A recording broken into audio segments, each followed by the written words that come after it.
Nous avons Bonjour tout le monde. Excusons-nous, nous avons quelques problèmes de traduction, d'interprétation. Notre module semble faire défaut en ce moment. Bienvenue à ce webinaire sur les changements climatiques et l'agriculture, témoignage du terrain. I'd like to wish you a warm welcome to today's bilingual webinar, hopefully bilingual webinar of our translation. Alors, je veux vous juste dire merci et bienvenue à notre webinaire bilingue sur les changements climatiques et les témoignages du terrain. Alors, en bas à droite, vous allez voir une petite vision d'un globe, une icône que vous pouvez cliquer dessus. C'est en bas droite de votre écran. Les témoignages en anglais, vous sélectionnez l'icône en bas à droite qui s'appelle Interprétation, le français, et vous allez pouvoir tout entendre. My name is Diana Bronson, and I'm very honored. Mon nom, c'est Diana Bronson, et je suis très contente d'être votre animatrice aujourd'hui pour animer la discussion. Je vous invite, comme plusieurs ont fait, de vous présenter par le module chat en bas de votre écran, dire qui vous êtes, quelle profession, quelle région, that you're coming from, and toute autre information que vous voulez partager avec nous. J'aimerais maintenant passer la parole à Alice Feuillet, qui est chargée du programme à Équiterre, pour commencer notre programme. À toi, Alice. Merci, Diana. Est-ce que vous m'entendez? C'est bon? Alors, je vais commencer par une reconnaissance territoriale. Donc, les bureaux d'Équiterre sont à la Maison du développement durable de Montréal. Donc, Montréal, Tiohtià:ke. Donc, ils sont situés sur les terres ancestrales de la nation Kanien'kehá:ka, la nation Mohawk. Montréal est historiquement connu comme un lieu de rassemblement pour de nombreuses Premières Nations. Et aujourd'hui, une population autochtone diversifiée ainsi que d'autres peuples y résident. C'est donc dans le respect des liens avec le passé, le présent et l'avenir que nous reconnaissons les relations continues entre les peuples autochtones et les autres personnes de la communauté montréalaise. Je voulais juste enchaîner avec quelques mots sur Équiterre. Pour ceux qui ne connaissent pas Équiterre, c'est une organisation environnementale québécoise qui existe depuis plus de 25 ans. En 2020, on avait 128 000 sympathisants, plus de 25 000 membres, 65 employés et plus de 600 parutions dans les médias. Équiterre travaille sur des sujets tels que la mobilité, les changements climatiques, l'alimentation, la réduction des déchets et bien sûr l'agriculture, à travers des projets de démonstration, d'éducation, de sensibilisation, de recherche, d'accompagnement et de mobilisation. Je voudrais aussi remercier nos partenaires. Donc, le partenaire principal de ce projet, la Fondation Greenbelt en Ontario.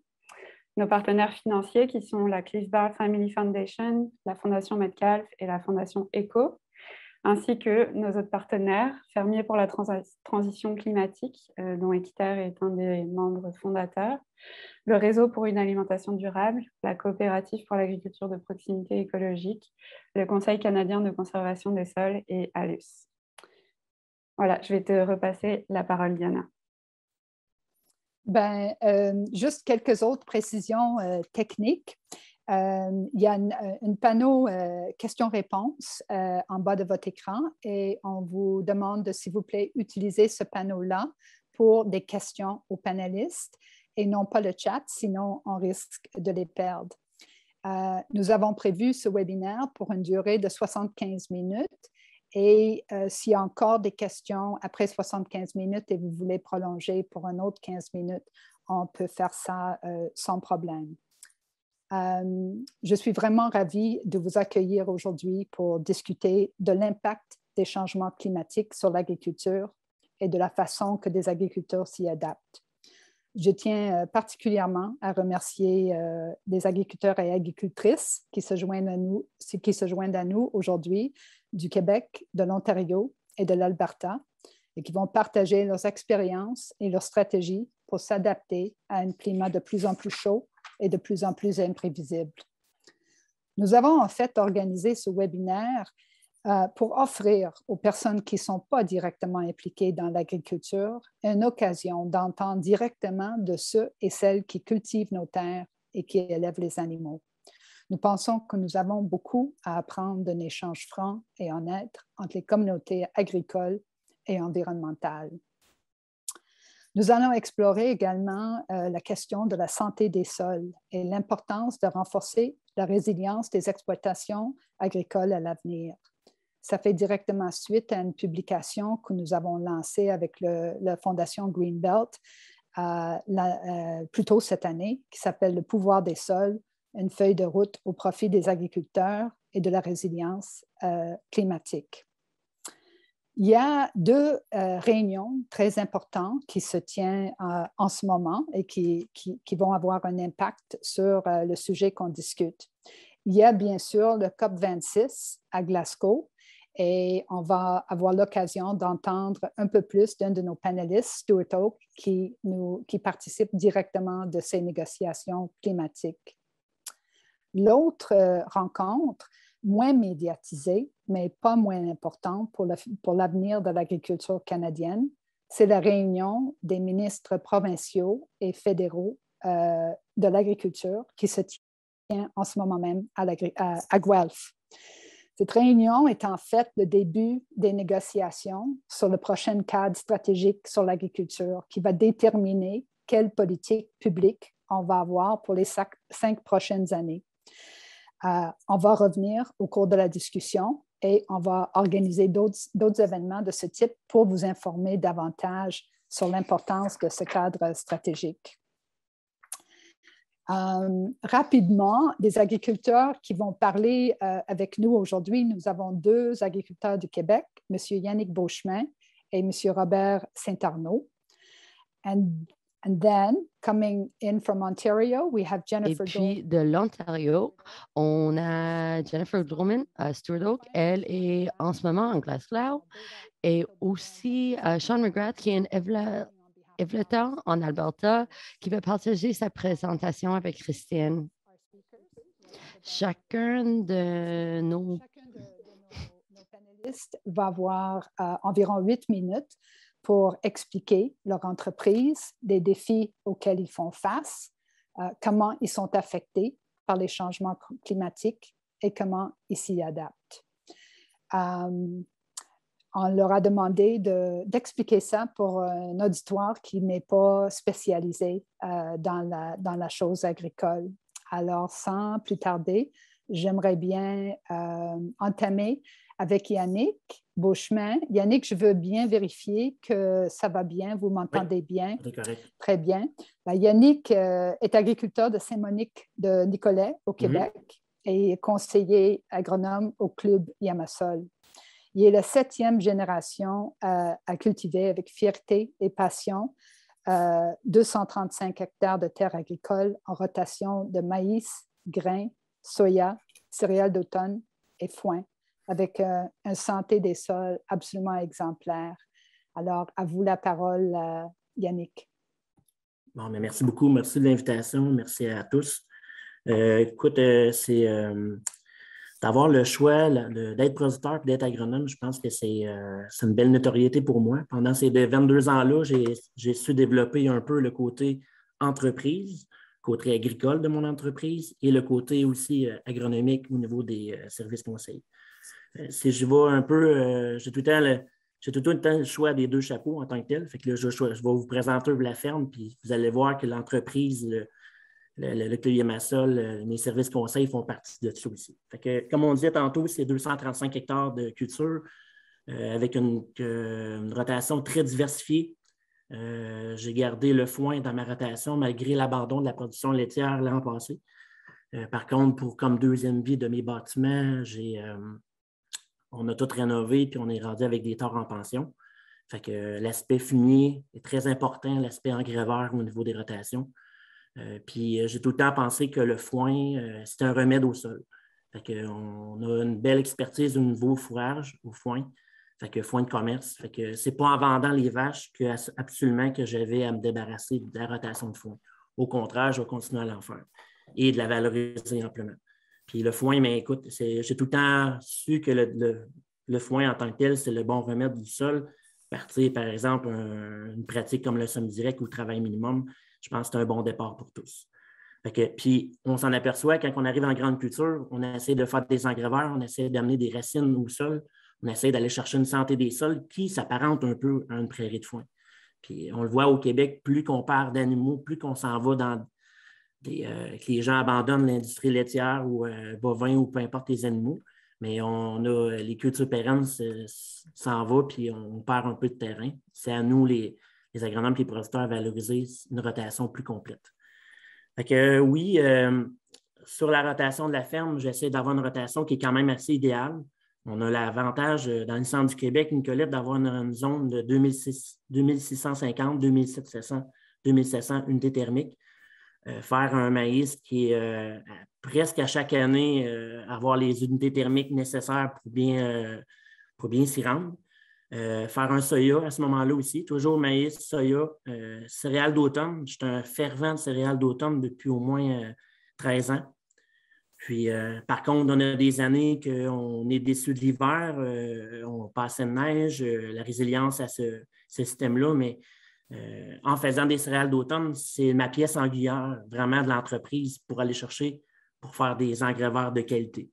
Engreveurs de qualité, on parle d'avoine pois, on parle de radis moutarde, aller chercher une belle biomasse pour aller chercher moi j'appelle tout le temps dire, nourrir mes vers de terre. Je ne suis vraiment pas tout seul à la ferme, je me débrouille avec mon gendre, mais il y a un paquet de vers qui travaillent pour moi, puis qu'il faut que je pense à eux autres dans ma rotation. Puis ces vers-là font en sorte que le résidu de culture, la rotation que je lui prête, j'amène des racines vivantes au niveau j'appelle ça un peu un design culturel. Il faut que je m'arrange que ça soit résilient au niveau de la santé des sols. Fait que, à travers les années, j'ai tout le temps eu, l'engraveur a tout le temps été une priorité. J'ai des sols très, très argileux. Très argileux veut dire que travailler ces sols, dans le sens que j'ai commencé beaucoup de semi-direct dans les 15 dernières années avec un travail léger de sol pour juste une déchaumeuse pour le maïs. Le soya et les céréales, le blé d'automne sont toutes faites en semi-direct. Je trouve que c'est vraiment un système qui permet à la terre de se reposer puis de ne pas trop travailler son sol puis de garder ses résidus en surface puis d'améliorer nettement. Puis je vous dirais, c'est un système qui, comme producteur ou comme agronome, on veut que les résultats soient rapidement. Mais souvent, c'est de longue haleine. Une rotation, ça se bâtit, ça se définit. Puis souvent, il faut que ça fasse face un peu aux défis qu'on a. Les prix des intrants, le prix des ventes des récoltes, un soya qui s'annonce très, très cher. On a envie de tout chambouler notre rotation, mais il faut avoir vraiment de quoi qui est intéressant.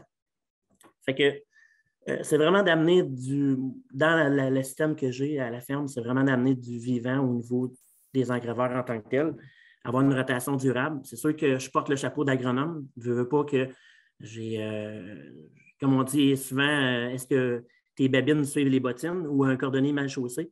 Dans ce cas-là, j'essaie d'avoir un esprit un peu avant-gardiste. Puis je pense que la ferme, on a réussi à avoir une belle résilience en ça. Les dernières années, on en avait parlé un petit peu.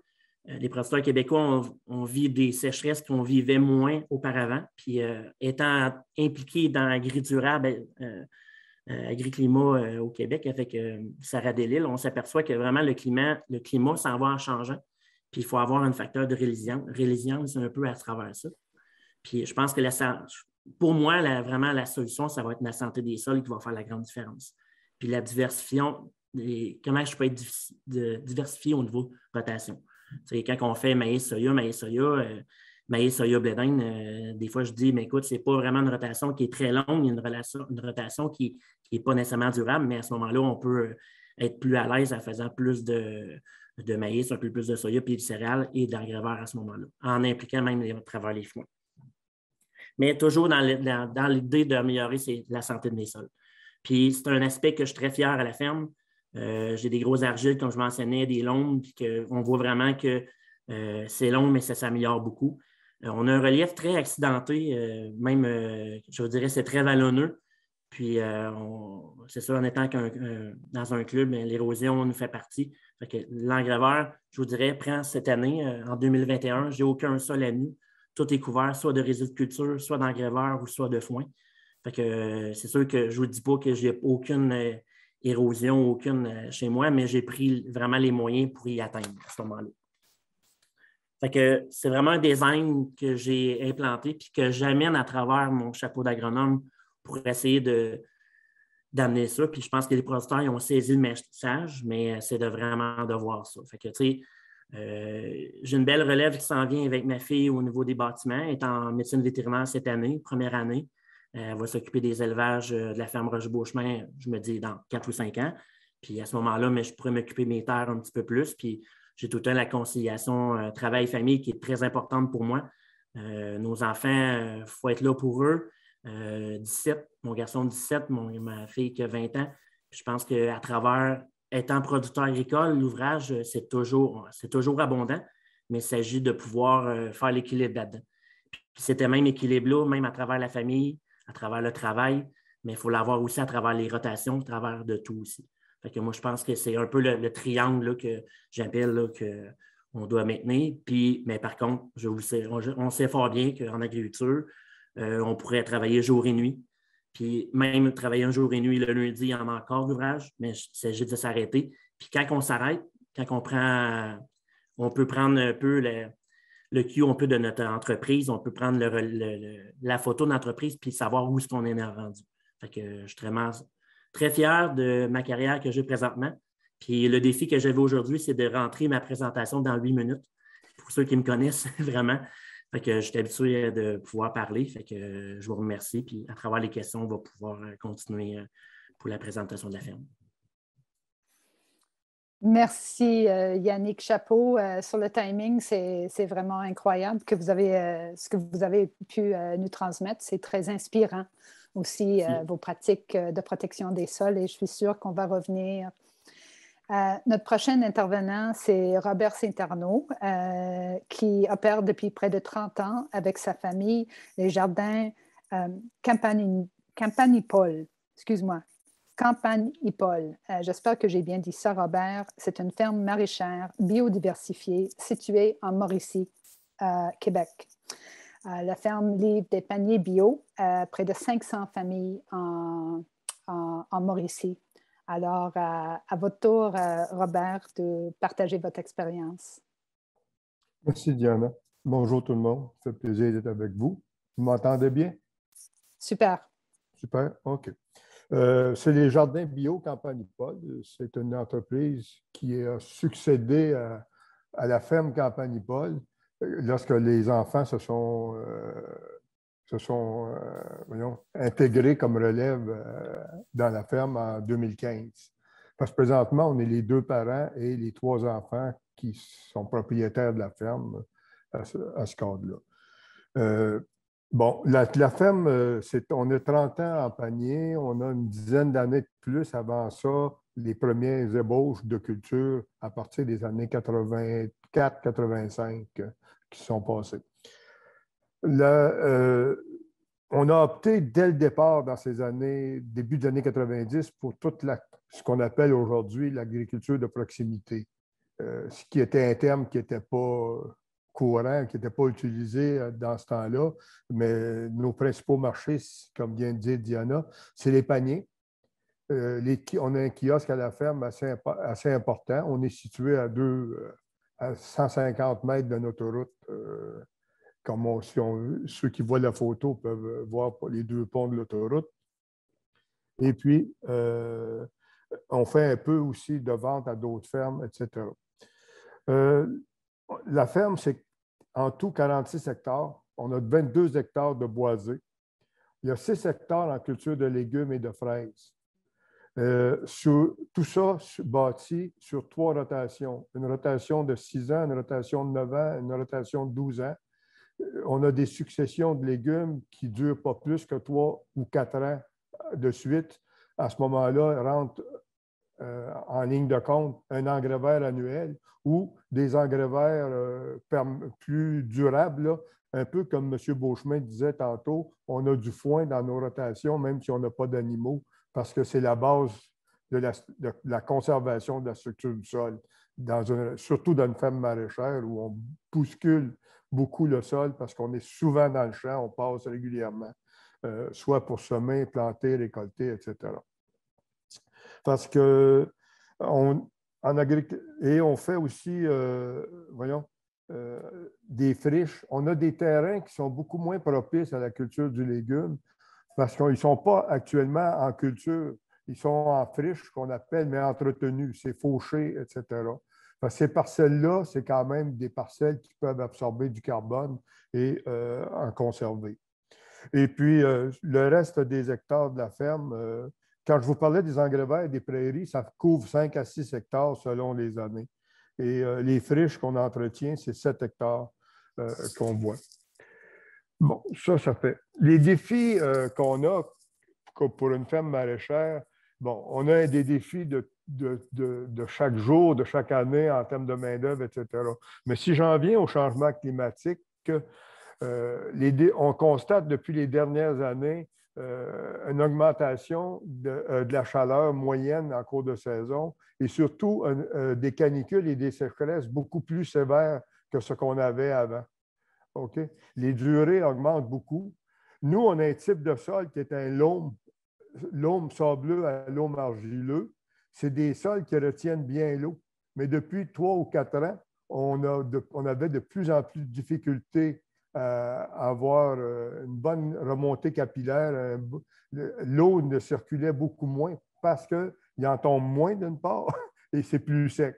Les températures trop élevées aussi, souvent on a eu cette année, au mois de mai, une canicule qui a duré passablement longtemps avec une sécheresse, ce qui fait que la levée des semences, la reprise des plantations au champ est beaucoup plus difficile. Et puis, si on n'avait pas investi, et ça c'est nouveau de cette année, on a investi dans un système d'irrigation pour arroser nos sols parce qu'on n'aurait pas été capable de produire à ce moment-là. Mais ça, c'est une façon de s'adapter au changement climatique. On a investi en irrigation. Ce n'est pas nécessairement faisable pour tout le monde. On a accès à de l'eau quand même, parce qu'on n'est pas loin d'une rivière, etc., mais ce n'est pas évident pour tout le monde. Et on dit on a investi, bon, c'est des dépenses de plus, mais un système d'irrigation, il faut le mettre en place, il faut le faire partir, il faut l'arrêter, il faut déplacer les systèmes, etc. C'est des tâches de plus aussi par rapport à ça. Et quand on parle de canicule et tout ça, cette année, aussi, on a constaté que pour certaines cultures qui aiment moins les hautes températures, on parle de crucifères, comme le brocoli, le chou-fleur, on peut parler de laitue aussi. Ces légumes-là, si la température est trop chaude et qu'on n'arrive pas à les irriguer suffisamment, ils vont produire beaucoup moins, voyons, comment je vous dirais, la tête de brocoli va être beaucoup plus petite, le chou-fleur va être plus petit, la laitue va monter, on appelle ça monter à la graine, elle va s'étioler, etc. Ça diminue les produits qu'on a à vendre. Bon, quand on irrigue, ça compense un peu, mais ce n'est pas 100% qui est là. Aussi, si on parle des fraises, cette année, nos fraises hâtives et nos fraises tardives sont arrivées à 5 jours de différence en début de production. Ce qui veut dire qu'au lieu de récolter durant 10 jours les premières variétés de fraises plus hâtives, il a fallu commencer à récolter en même temps les variétés de fraises plus tardives, ordinairement viennent 10 à 15 jours plus tard. Ce qui fait qu'on a un pic de travail beaucoup plus important, qu'on n'a pas nécessairement la main-d'œuvre pour le faire. Bon, est-ce que c'est quelque chose qui va se répéter à toutes les années? Si les changements climatiques, qu'est-ce qu'on voit depuis 4 ou 5 ans, se maintiennent, ça risque d'arriver. Il faudra faire des ajustements en termes de nombre de variétés qu'on fait. Il faudra peut-être en venir à dire on ne fait que 2 variétés, une très hâtive et une tardive, et on vit avec ça.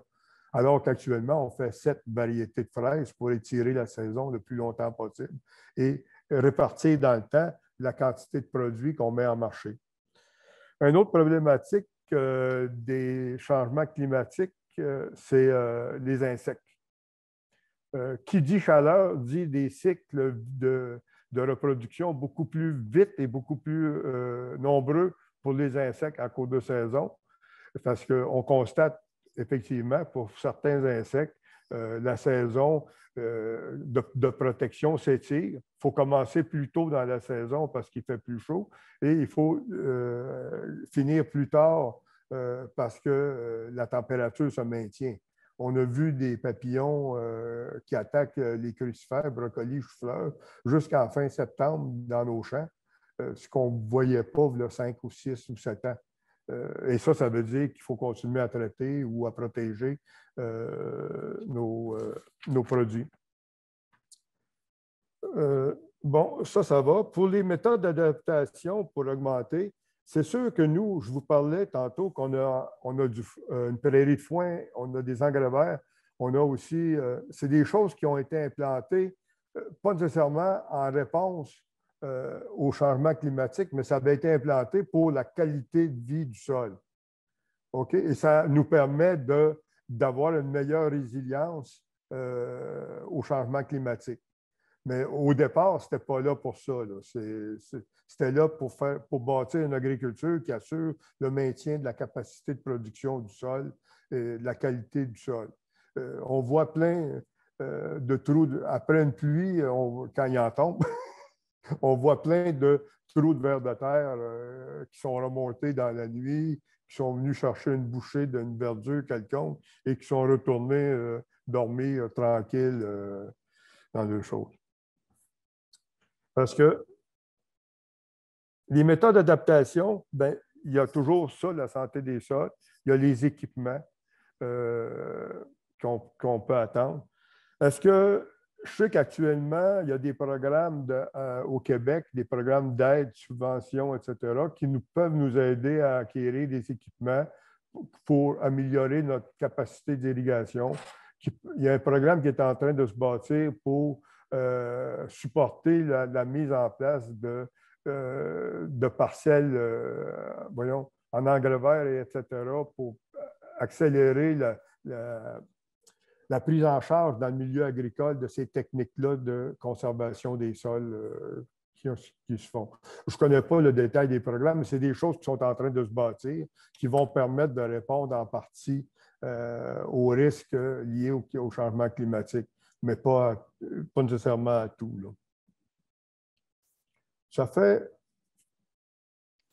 Je pourrais continuer, mais j'ai pas mal fait l'essentiel de ce que je voulais vous raconter. Ça me fera plaisir de répondre à des questions après que les autres panélistes auront fait leur présentation. Ben, merci beaucoup. Merci beaucoup, Robert. Vous avez donné beaucoup d'informations et beaucoup de méthodes d'adaptation et en plus d'avoir bien expliqué la nature de votre entreprise. So we're going to switch a little bit into English, so make sure that... Donc maintenant, je vais passer à l'anglais. Donc, vous allez devoir changer pour l'interprétation vers le français. Donc, on a maintenant Jennifer Dolman, qui est une conseillère en culture certifiée. C'est une agricultrice de 3e génération et qui est productrice de semences à Douglas, en Ontario. Donc, avec son mari et ses parents, donc, elle cultive une rotation de cultures diversifiées comme le maïs, le blé, le soja, l'orge, des pois, des fourrages, des tournesols. Elle est également directrice de la Fédération de l'agriculture de l'Ontario et à ce titre, elle nous rejoint depuis la réunion du ministre de l'Agriculture à Guelph. Donc, merci beaucoup, Jennifer, de ta présentation. Merci beaucoup. Est-ce que vous m'entendez correctement? Oui, parfait, super. Donc, merci beaucoup de m'avoir invité à prendre la parole aujourd'hui et parler avec vous. Bon, vous avez diminué mon temps de présentation, donc je vais devoir couper beaucoup sur ce que je voulais dire. Donc, je suis une agricultrice très enthousiaste. Je suis une... Right near the Quebec border. So our farm is 1,100 acres, and I had to do the math. That means 440 hectares because I don't think in hectares. And we're predominantly grains and oil seeds. So we do have a very diverse crop rotation, and we use a science-based systems approach on our farm to prioritize sustainability through soil health, water quality, biodiversity, community stewardship, and financial management. And so a lot of what Yannick had talked about we already do, like we also do on our farm.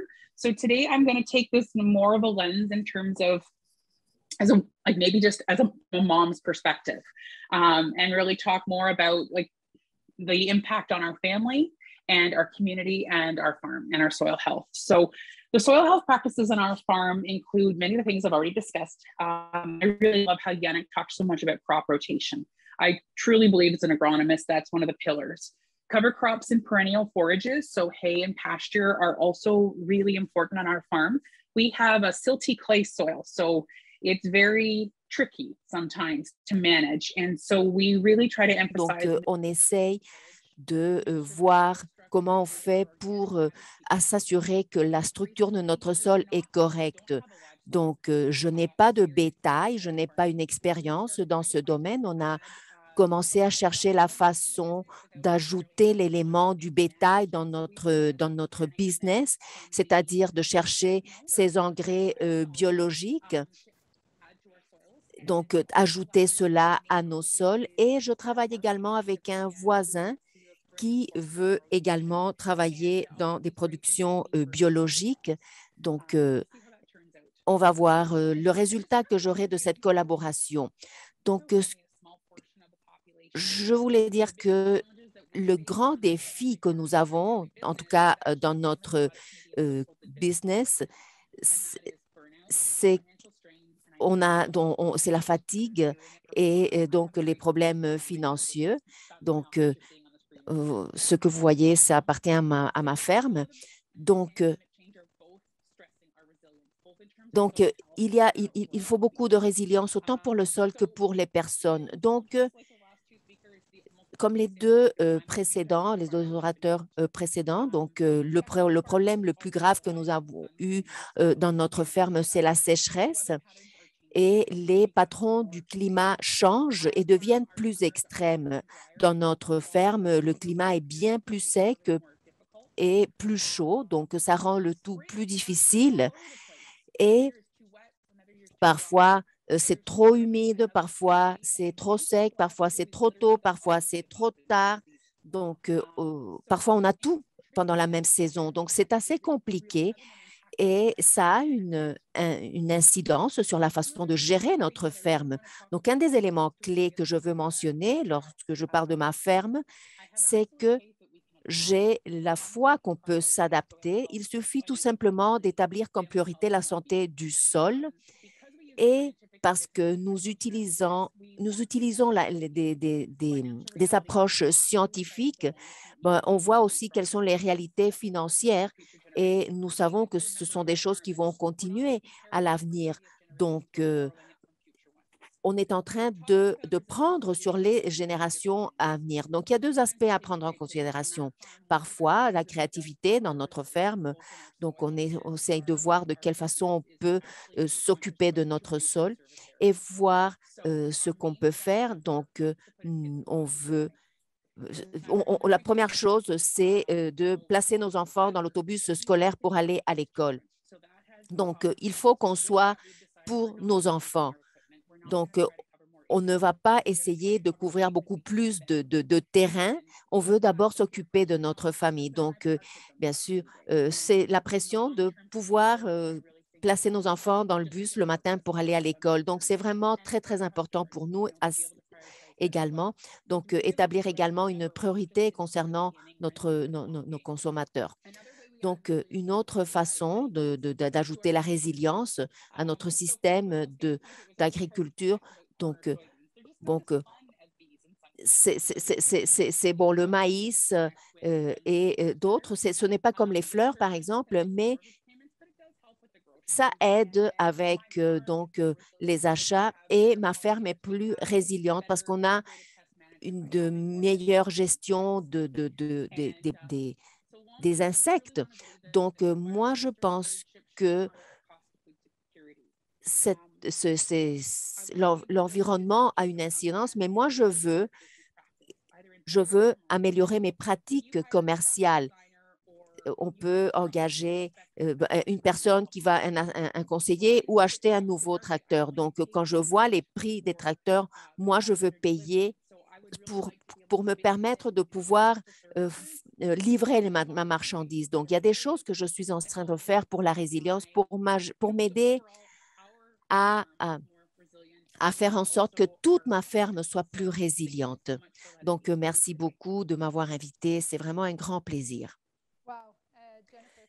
Jennifer, merci beaucoup. C'est vraiment une présentation extraordinaire. C'est une liste d'idées et j'essaye de les écrire ici, de toutes les différentes choses que les agriculteurs sont en train de faire ou peuvent faire vis-à-vis du changement climatique. Et c'était une excellente présentation pour Christine Campbell et Sean McGrath qui sont en train d'offrir de services environnementaux. Donc, Sean est un éleveur de vermilion dans le nord-est de l'Alberta et avec sa femme Tania et sa famille. Donc, ils exploitent le Round Rock Ranching.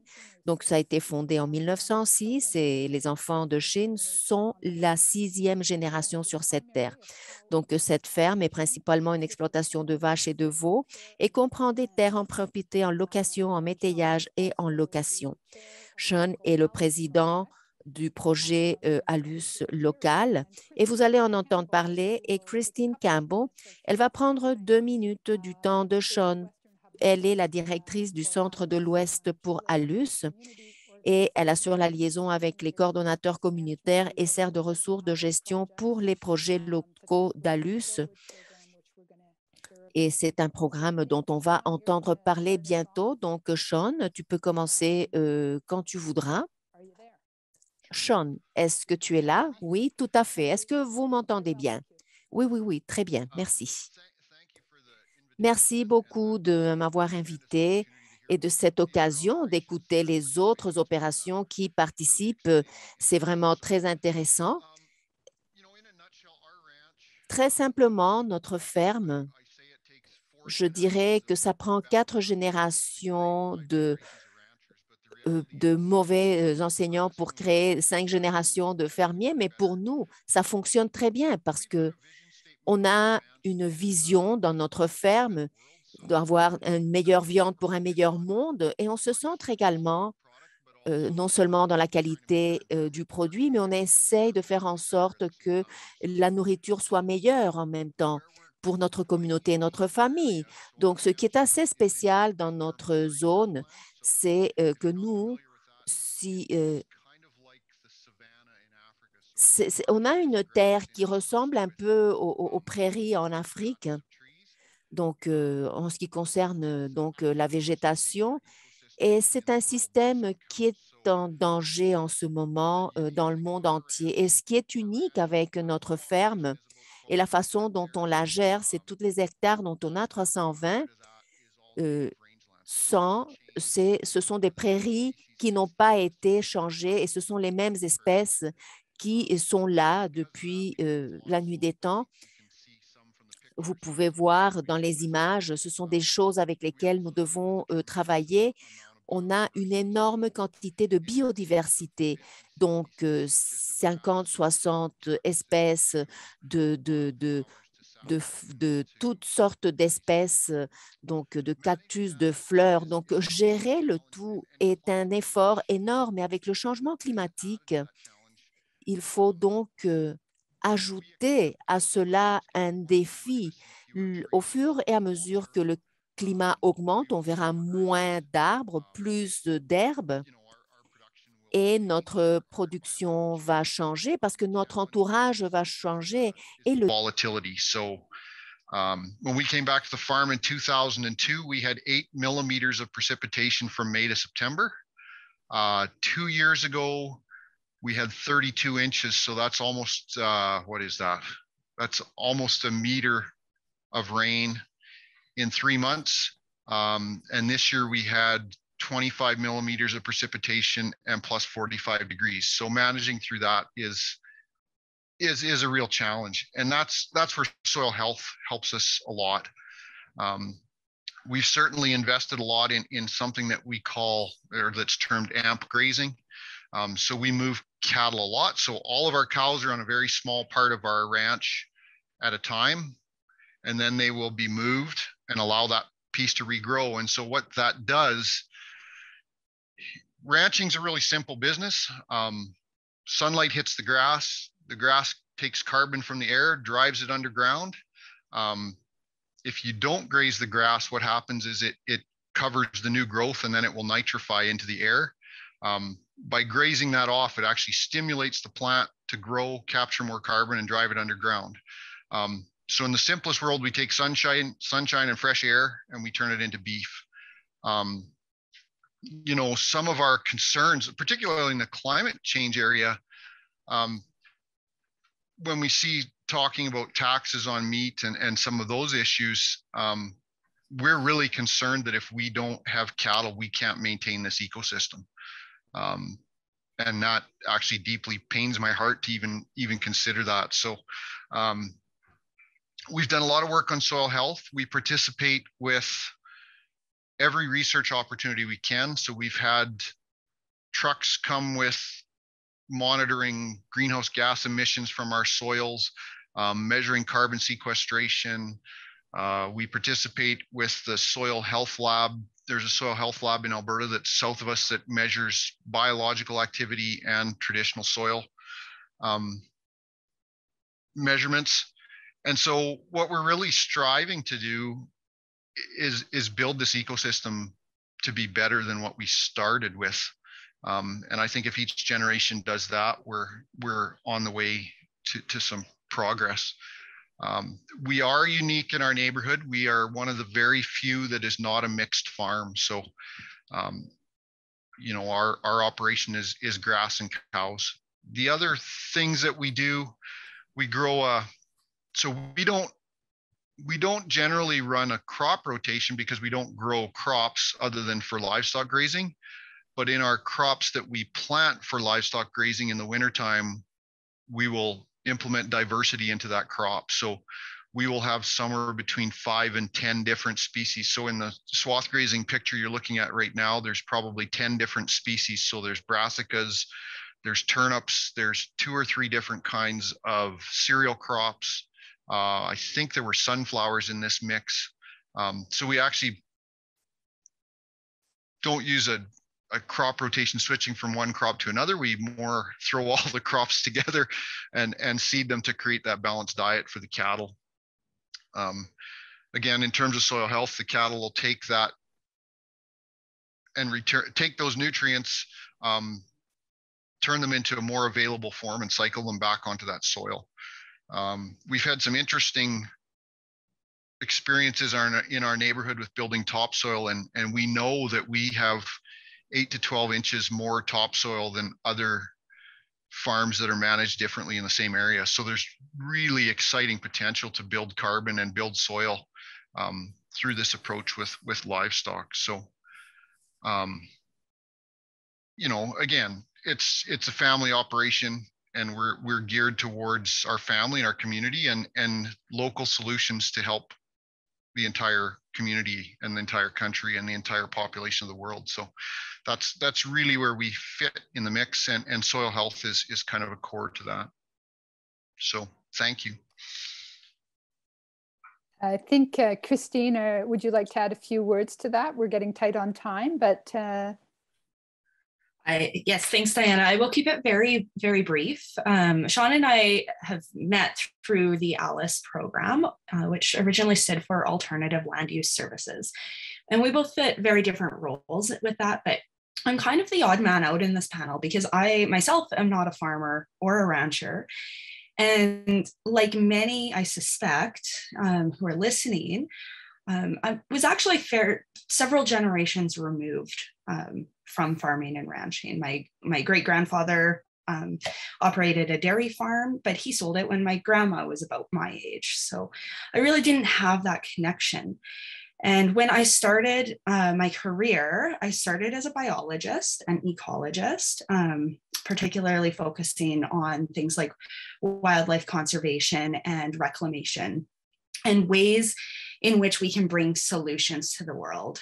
And when it came time to look for sort of my next step, I really sat down and did some soul searching and said, you know, my lifetime is very short, and how can I have the greatest impact? during my career. And so I started thinking about what really are some of our biggest environmental challenges of this time. So things like climate change and some of these very big topics. And they seem sometimes very overwhelming and hard to combat. But then I thought, you know, what are the things that we do every day that can actually impact these problems in a very positive manner? And I circled around on many different things because there are many important topics, but the thing that I kept coming back to was food and our food systems and agriculture. Because the one thing that every single person on this planet has in common is that we eat, and we eat every single day. And so that trip to the grocery store where I buy my bananas from Ecuador, or I get my beef from Sean's farm, those kinds of decisions actually make, probably in my lifetime, the biggest cumulative impact. And so the move to work within agriculture really seemed like a natural fit. And then I heard about this program called ALICE, Alternative Land Use Services, where farmers and ranchers are really taking conservation and putting it into action on the ground, taking into consideration the flavor of the local context of their environments. So as Sean said, in our area of the world, in Alberta here, these prairie grassland ecosystems are some of the most endangered ecosystems on the planet. And so the kinds of conservation that we're doing here in Alberta are going to be, and necessarily are, quite different from the kinds of activities that Robert and Yannick and Jennifer are doing in their parts of the world. And so I really liked ALICE because it's a community developed program that puts farmers and ranchers in the lead and really positions them as solution providers. And what's kind of unique about the program, as Jennifer alluded to, is that farmers and ranchers are doing a lot of really fantastic things already. But almost every farmer or rancher that I talk to actually wants to do more. And so by creating some of these systems like payment for ecosystem services models, where we're actually asking farmers and ranchers to look at their land that's marginal or not so great for agricultural production, and asking them what they can do to produce more of those good things like cleaner water or biodiversity or carbon sequestration or whatever we're after in our local context. And then paying them to manage that. It was a really interesting concept to me. I think society as a whole benefits from the work that farmers and ranchers are doing, but farmers and ranchers have historically kind of borne that burden unfairly and sort of too much. So a payment for ecosystem services model, I think, is one of those things where we can transfer that value that society is getting and transfer it to the people that are actually going to benefit from it. So, yeah. Christine, I'm sure there's a ton more to be said about it. So perhaps you could pop something in the chat where people could find more resources about ALICE and how they might be able to get involved and so on. And I just want to thank you both very much for your presentation and protect the time we have both to hear our next panelist and a little bit the questions. And I would like to remind people that you can pose questions in the Q&A box down at the bottom, and there's already some interesting ones coming in that I'm sure some of our panelists are going to want to address.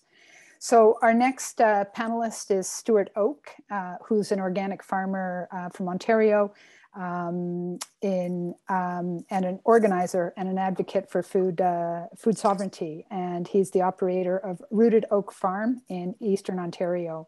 He's also the youth president of the National Farmers Union. And he is joining us today from the climate negotiations in Glasgow, where he's a delegate. So he's going to tell us a little bit about her farm, a little bit about his farm, and a little bit about what's going on in Glasgow and what his impressions are there. Over to you, Stuart. Hi, Diana.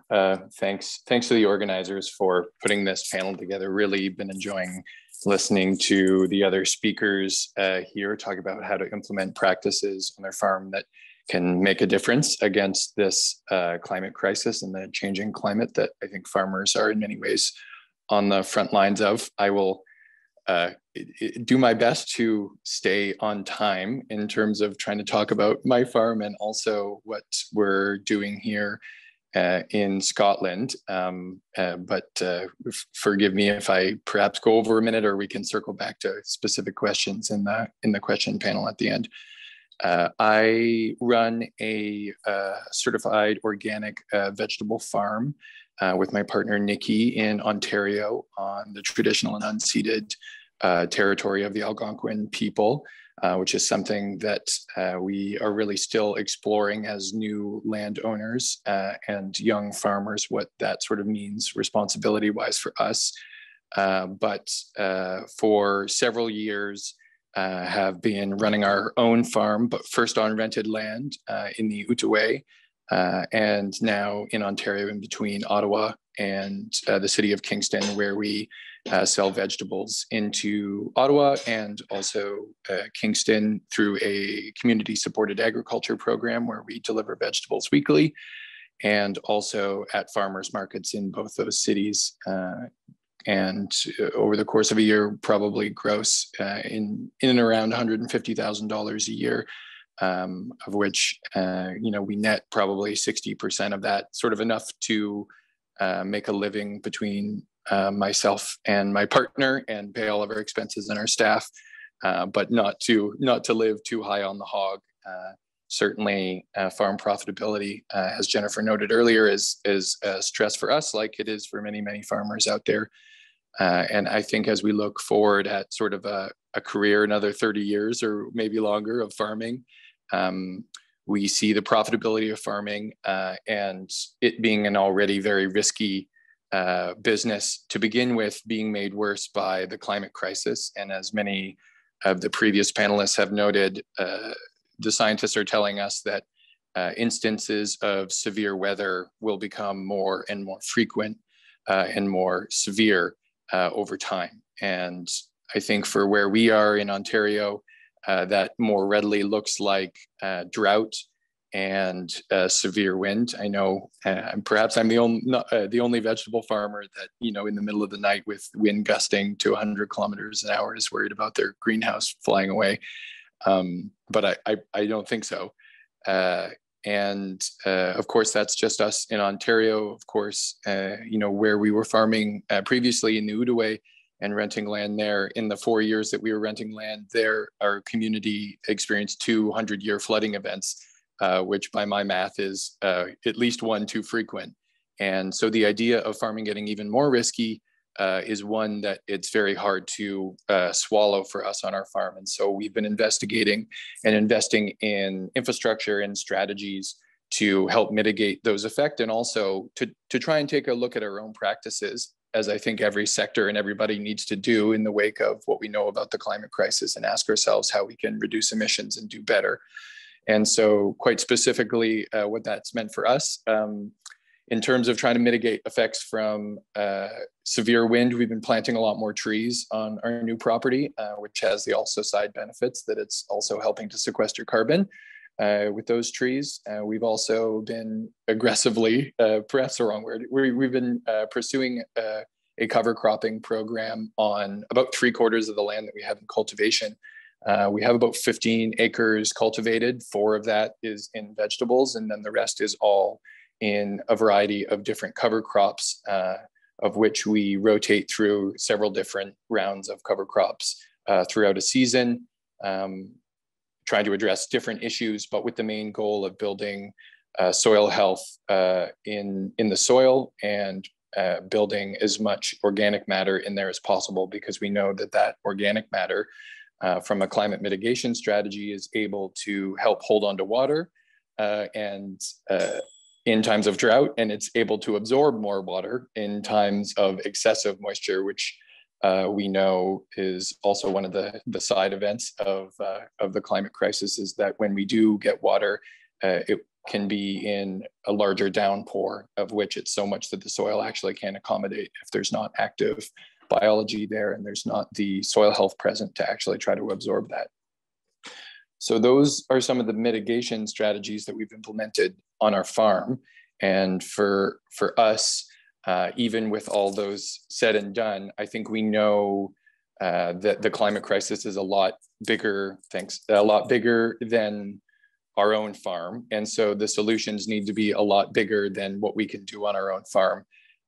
So we have started working with the National Farmers Union on climate policy, and it's led me to the COP26 in Glasgow right now, where I'm joining you from.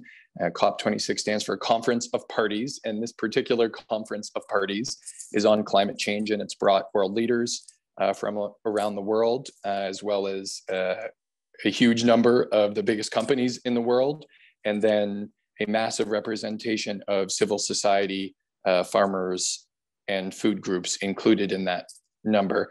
And I'll just quickly reflect in the couple minutes I have here on what I've been seeing here is a pretty big disconnect between the discussions that are happening in the formal UN proceedings inside what's called the Blue Zone, and then a completely different conversation happening outside of that Blue Zone in fringe events that are being put on by civil society groups from around the world. And so you have politicians talking about non-binding pledges for achieving net zero. And then on the outside, civil society groups discussing the nuance involved in those net zero pledges, especially from some of the most developed countries in the world, where those net zero pledges are very important because they don't actually represent true emissions reductions in many cases. And they're hedging on accessing land and sequestering carbon in that land in huge amounts, and or hoping that technology will be further developed or some magical technological solution will come out of the woodwork 20 years from now, where all of a sudden we'll be able to sequester huge amounts of carbon through carbon capture programs and technology, which either isn't proven or doesn't exist right now. So certainly a big disconnect there, but if I can maybe leave this on a positive note in one more minute here, I would say that leaving this conference, despite the disconnect and all the rhetoric coming out of the political spaces, I'm feeling somewhat more resolute and hopeful in the connections I've been able to make and the National Farmers Union has made with other groups that are present here, in that we're not alone in trying to speak truth to these issues and trying to find good faith solutions to the climate crisis. And so if we can work together better internationally, and if we can work better cross-sectorally, so agriculture works with transportation, it works with energy, and build coalitions amongst groups there, I think we can put more pressure on our governments to actually support the type of transition and immediate action that's called for, and not solutions that come 30 years from now. Thanks. And fantastic, Stuart. Masterful in keeping to the time. In fact, you were all masterful in keeping to the time, and I'm really, really pleased about that. It was just such a rich diversity of presentation, but clearly a common thread. One, that your businesses are all family businesses. Not a single one of you didn't mention your family in your bios and in your enterprise. And so I think that's really important to note. I'm not going to go through the diversity of practices that you've all spoken to in order to protect your soil and adapt from climate change. Rather, what I'd like to give you an opportunity to do, if you'd like to just riff off what one of the other farmers has had to say, I'm sure you that would be welcome now. And after that, we're going to move to some of the questions that have come in from the audience and try and bring the discussion a little bit into the current policies that are being negotiated. And perhaps we can come back also to what you're seeing in Glasgow, Stuart. So Robert, or Yannick, Jennifer, Sean, Stuart, would you like to make a comment? Jennifer, go ahead. I just wanted to say how inspired I am by my other panelists, and I really think the key here is that you hit it on the head, Diane, when you said diversity. Is that this is one of those times in life where a million little decisions will help move the bar forward.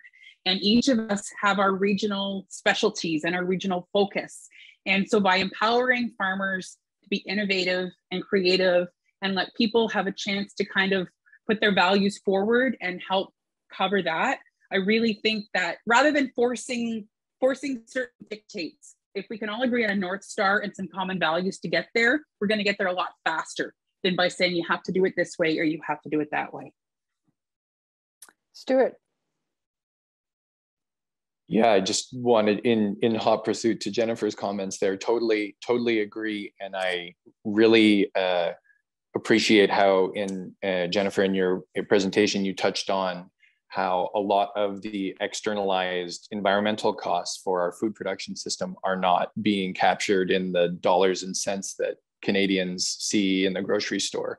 And that's really some of the transition that we need to make. You know, you touched on how, you know, financial stress is a piece of, you know, making it work. And I feel the same way. And really farmer incomes is a really critical part of this whole piece.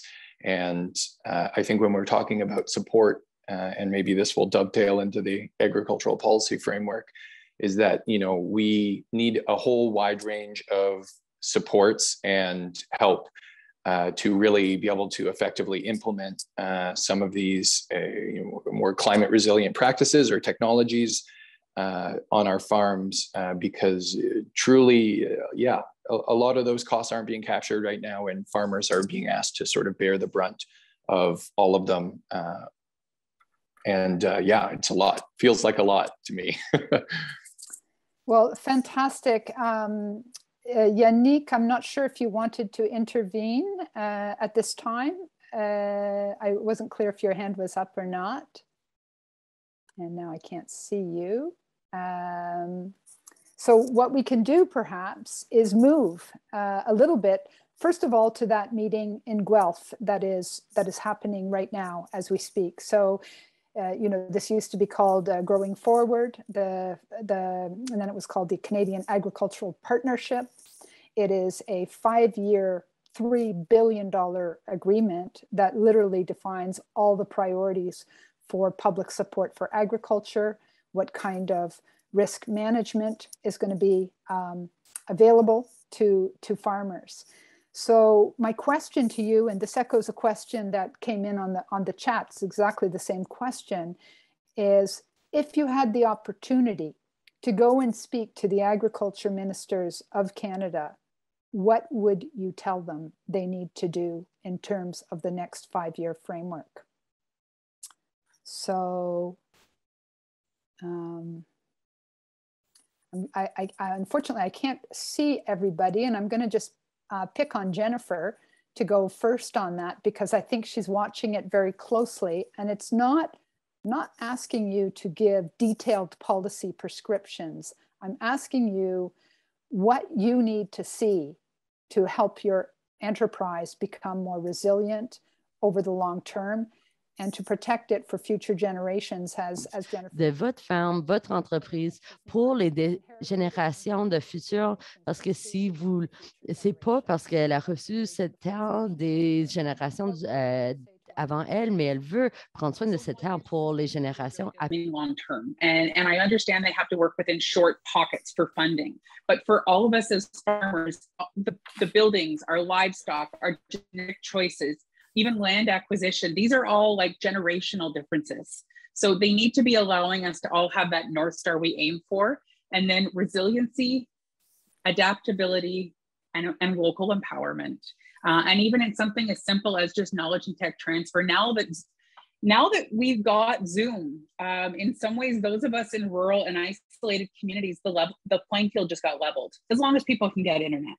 But I think that's really the key, is just being able to empower either local agronomists or local community groups, or, you know, let people have some power at the grassroots level.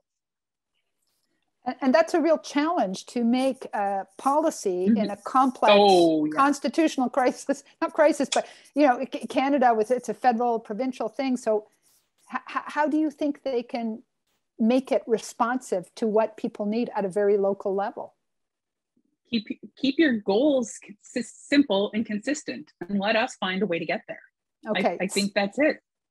simple, consistent, long-term goals.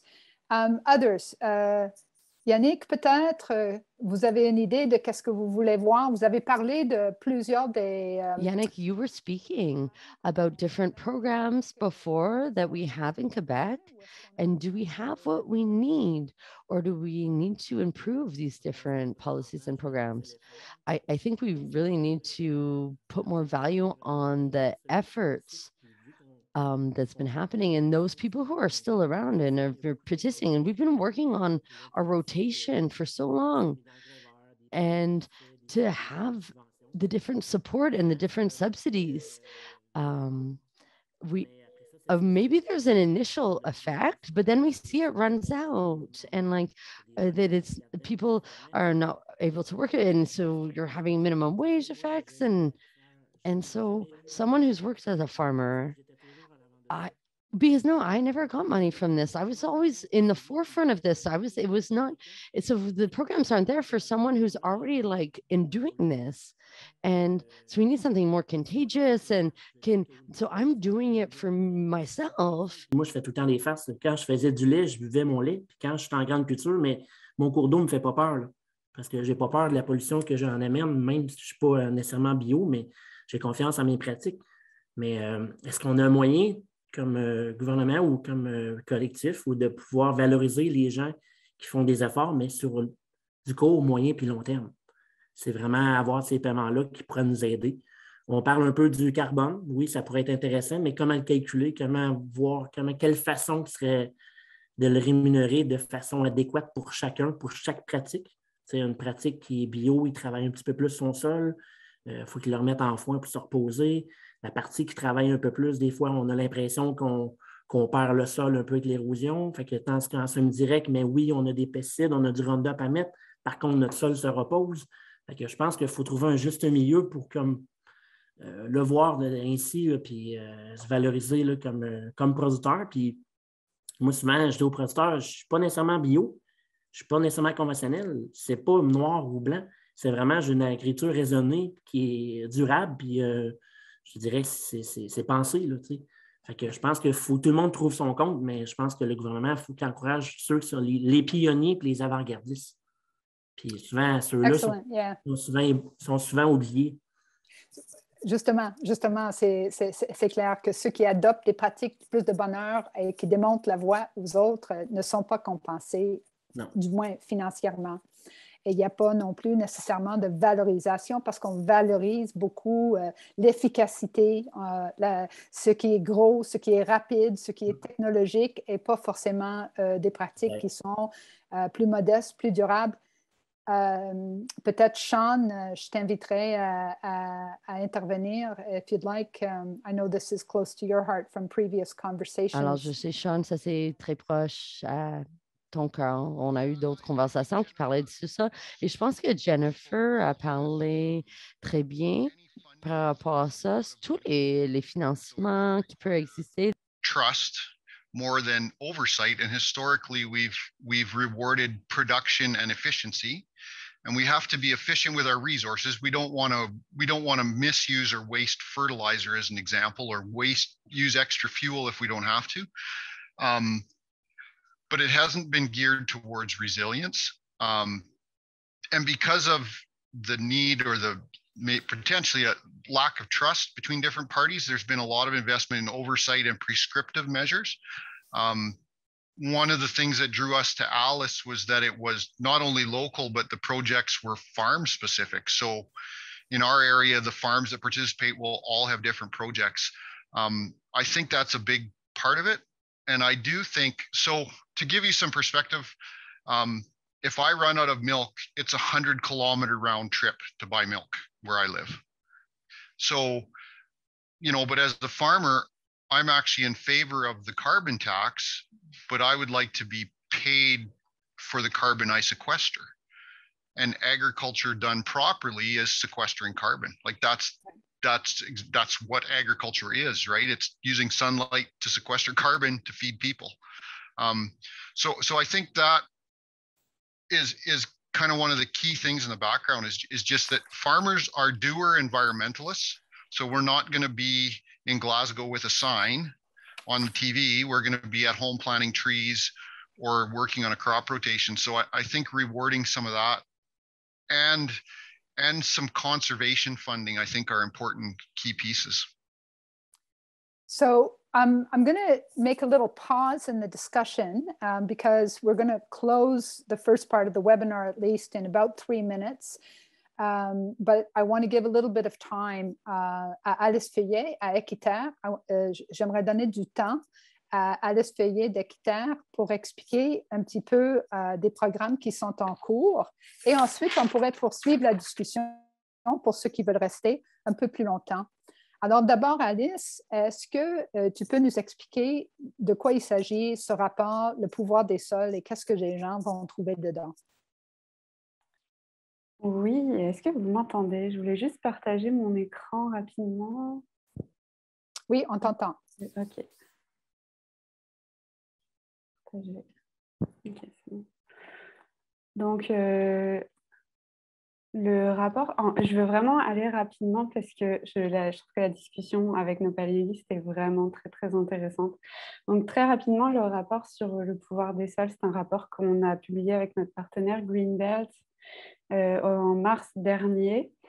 Ça se penche sur la santé des sols au Canada, plus particulièrement pour savoir, on a étudié quelles étaient les bonnes pratiques agricoles qui favorisent la santé des sols, quelles étaient les barrières pour adopter ces pratiques-là parmi les agricultrices et agriculteurs, et quels étaient les types de politiques publiques qui pouvaient favoriser leur adoption.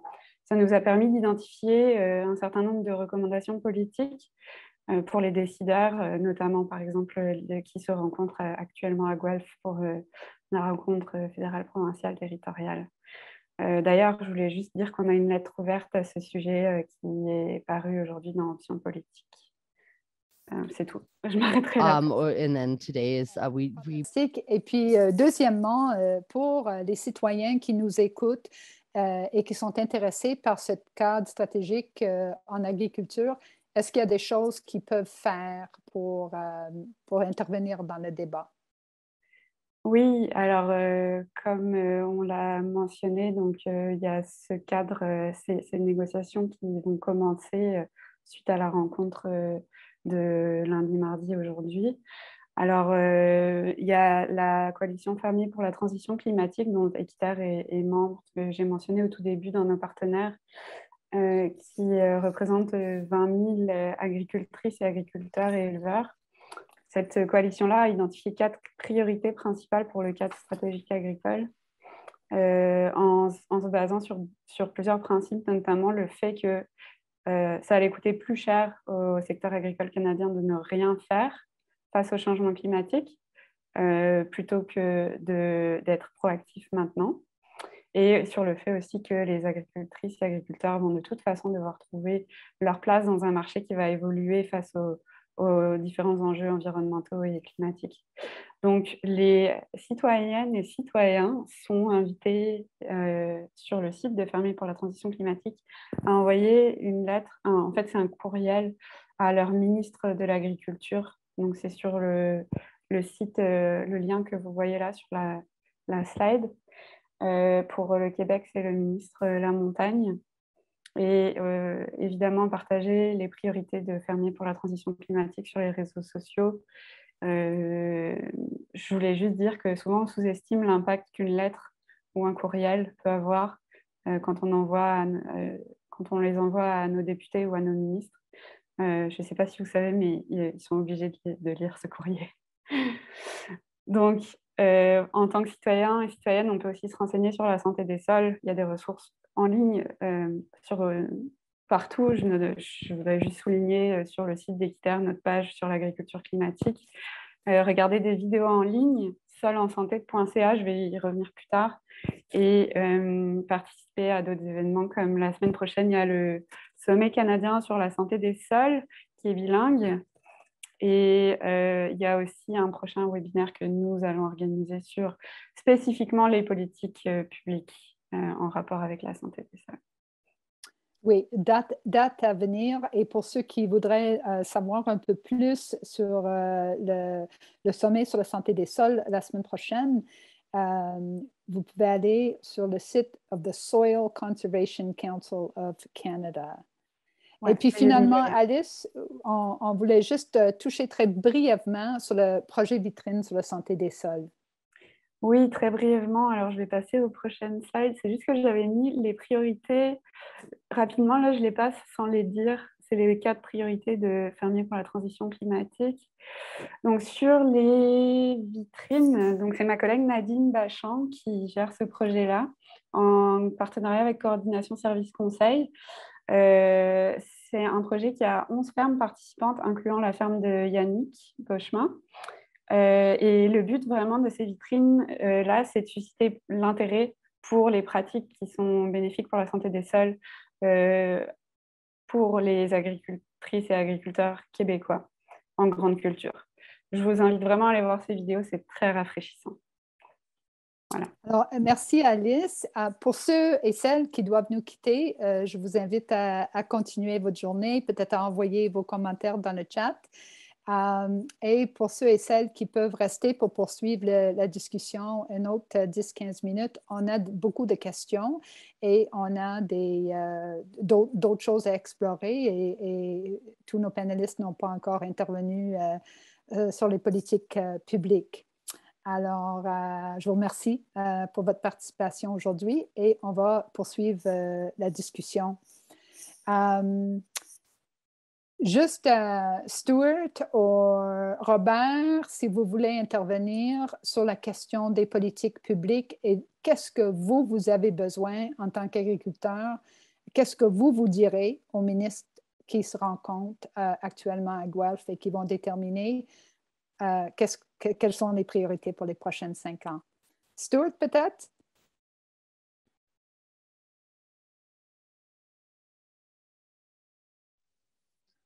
Yeah, thank you for the question. I probably have lots to say to them, but the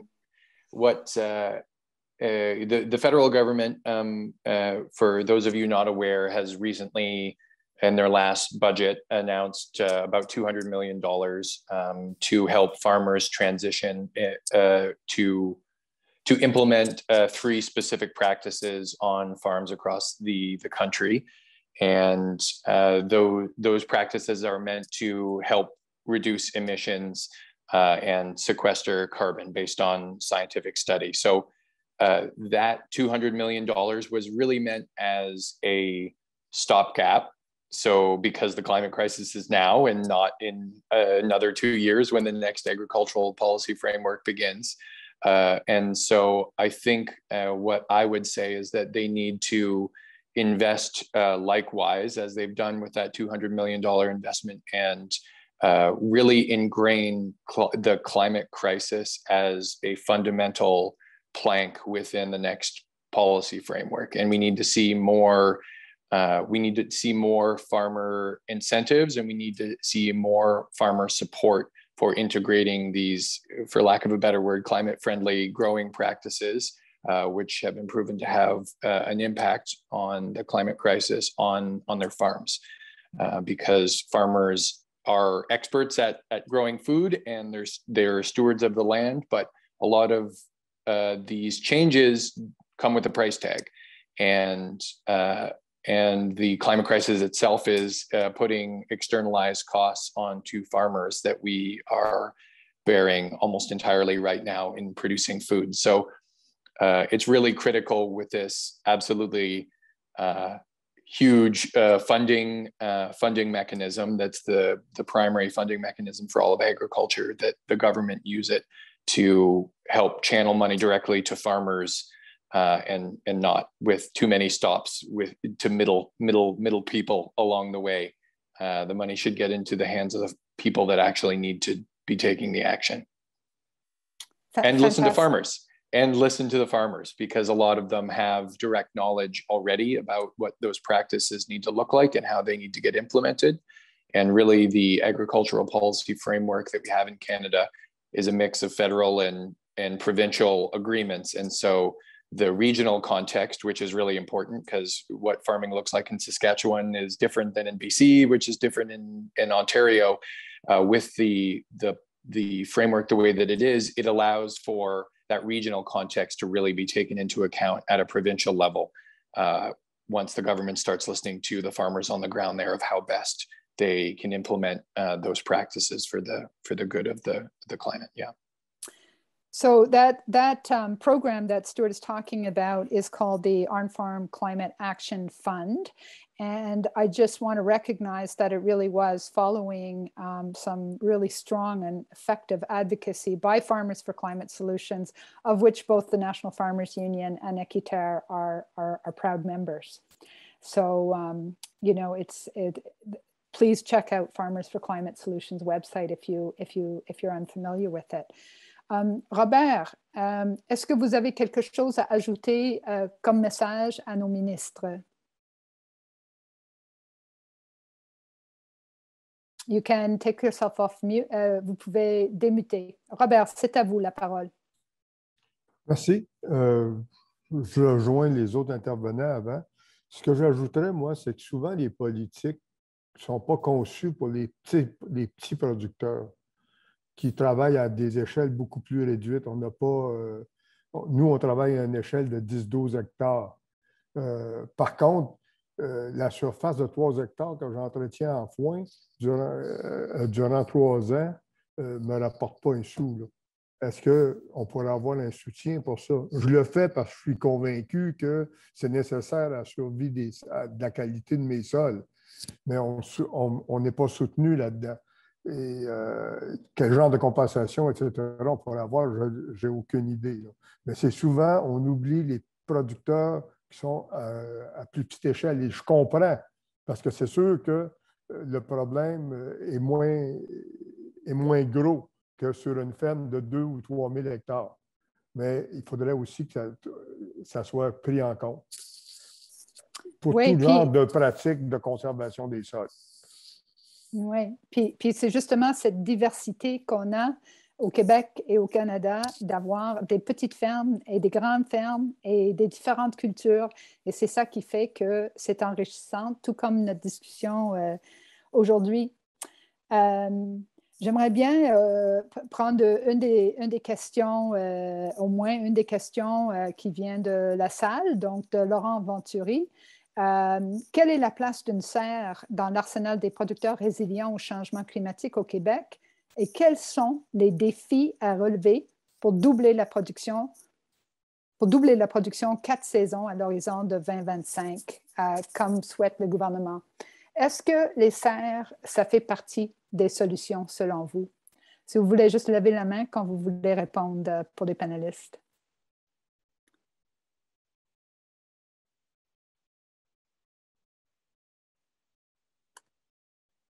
I don't see anybody jumping in to talk about greenhouses and whether or not they're important. Ah, Robert, allez-y. J'ai un peu de peine à saisir la question. Là. Par rapport au changement climatique, la serre et le lien qui est fait avec de produire sur 4 saisons. Qu'est-ce que je vois comme explication? C'est que ça éviterait de transporter des légumes de Californie jusqu'au Québec. Je pense que oui. Par contre, on a des coûts en termes d'infrastructure de serre. De chauffage, non, parce que souvent, les cultures qui sont faites dans ces serres-là en saison hivernale, c'est des cultures froides où il n'y a presque pas de chauffage qui est impliqué. Est-ce que on va pouvoir doubler notre quantité de production avec ça? Je ne suis pas capable de répondre à ça. J'espère que oui, mais il y a des enjeux, de production à avoir, dans le sens qu'il faut trouver les variétés qui donnent des résultats intéressants. Ce n'est pas toutes les variétés de culture qui peuvent être faites là-dedans. Il y a beaucoup de travail qui reste à faire pour doubler notre production. Mais il y a plusieurs petites fermes actuellement qui travaillent là-dessus. Il y a des choses intéressantes qui se font, que moi, je ne connais pas toutes, là, mais il y a quand même... Mais est-ce qu'on pourra doubler comme la politique le veut? Je n'ai aucune idée là-dessus. Mais ça reste une voie intéressante à explorer pour diminuer l'importation de légumes sur des longues distances, etc. Oui, il faudrait peut-être dire pour des gens qui écoutent, qui ne sont pas du Québec, que l'autonomie alimentaire est devenue un sujet très chaud et un intérêt très fort de notre gouvernement provincial, ce qui n'est pas forcément le cas ça a déjà été le cas, par exemple, en Ontario. En Ontario, je pense qu'il y a aussi un intérêt pour ça, là. Oui. Alors, il nous reste 3 minutes pour l'extension de le webinaire et je voudrais inviter peut-être en tour de rôle le même ordre que tantôt à tous nos panélistes. Et cette fois, je vous demanderai d'adresser un message, non pas aux politiciens, mais au public en général, aux gens qui vivent dans les villes et aux gens qui consomment les aliments que vous produisez. Avez-vous un message en particulier pour eux, et particulièrement si c'est à résonance environnementale ou sociale? Alors, Yannick, encore une fois pénalisé parce que vous êtes le premier, mais je pense qu'il ne vous manque pas d'idées là-dessus. Ouais, c'est ça, je ne peux pas copier ces autres finalement. Ou je ne peux pas dire sur les autres, mais tout le monde est vraiment, c'est super des bons témoignages de chacun. Ouais. Écoute, comme producteur, je pense que les producteurs, on est des artistes. Hein? On est des artistes, on a des designs de culture propres à chacun. Je pense que peu importe je pense que les producteurs, qu'on se soit pratique culturelle, réduit, semi-direct, bio, je pense qu'il faut s'unir et non se diviser pour pouvoir montrer aux gens que il n'y a pas de méthode qui est meilleure que l'autre, mais c'est la façon qu'on va pouvoir être passionné de la cultiver. Puis quand on est passionné de la cultiver, je pense que ça reflète au monde extérieur, au monde des gens de la ville, qu'on a des produits de qualité, qu'on est fier de ce d'où on vient, puis peu importe la région qu'on vient, puis chaque producteur a d'affaire à avoir une résilience ou un facteur de changement de sa ferme. On parle tantôt, Jennifer parlait qu'il y avait des argiles chez elle. Monsieur Robert, lui, c'est plus des lombes. Puis normalement, la capillarité, mais oui, l'eau monte, mais là, on a des phénomènes des dernières années que c'est pas ça qui se voit. Puis on a l'impression de contrôler toute une agriculture parce que c'est une science vraiment inexacte, puis il faut vraiment s'adapter à ce changement-là. Puis même si on est producteur, puis moi, je vous le dis, j'ai le chapeau d'agronome, mais on en apprend toujours. On en apprend toujours, puis on va toujours en apprendre, puis on pense tout savoir, mais finalement, on ne sait presque rien. Mais c'est juste de pouvoir dire, bien, écoute, on va s'adapter à ça. Fait que nos bons coups, c'est vraiment d'y aller avec les bons coups qu'on fait, de reconnaître les erreurs qu'on fait aussi à travers si je prends mon expérience de 2004 à 2010, là, je croyais tellement au semi-direct que c'était quasiment une secte pour moi. Puis finalement, je me rendais compte que finalement, peut-être à travailler mes sols légèrement, j'aurais pu obtenir des gains substantiels puis garder une rentabilité au niveau de la ferme. Fait que je pense qu'on a tout d'affaires à avoir ces témoignages-là. Puis je pense que quand on rayonne dans nos fermes, on rayonne à travers nos produits, puis on rayonne à travers de toutes nos pratiques qu'on fait.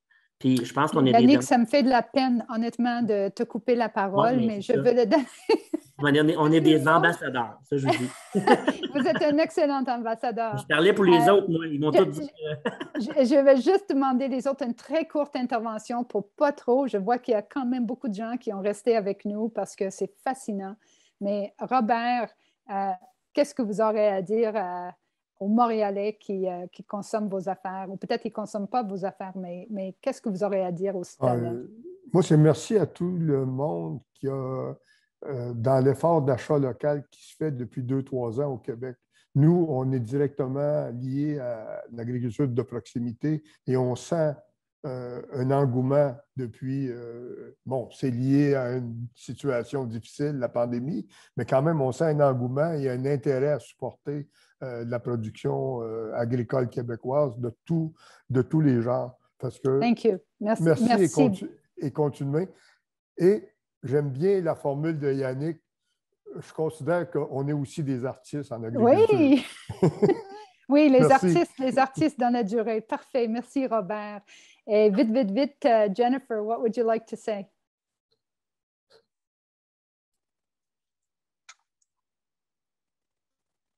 Oh, did we lose you? We may have just... Ah, there you are. Sorry, I wasn't sure if you called my name. There was some distortion. I did indeed. I apologize for that. Sorry, Diane. No problem at all. What would you like to say to people in downtown Toronto? Well, first of all, I did want to say thank you. Thank you so much for wanting to hear about our farms. I agree with Yannick that we are artisans, but I have to admit, I'm a woman who firmly believes in sciences. I'm very much a part of STEM. So where artistry meets science. So for me, I think sometimes a lot of people think of themselves as standing apart from nature or standing apart from food.